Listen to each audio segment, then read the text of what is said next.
Да, видите, овде на изложбата има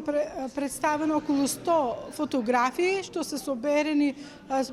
со истражување од терен. Потоа имаме од архивите тука на архивот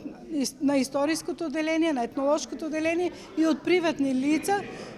кои што ги подарија тие фотографии и го опфаќа периодот од почетокот на 20 век до 80-те години на 20 век. Тоа е тој период кога свадбите се правеле по домовите на младоженците, не по ресторани и кога се уште има од она традиционалното и во обичаите и во практиките што се изведуваат, а се со цел да се заштитат младоженците од разни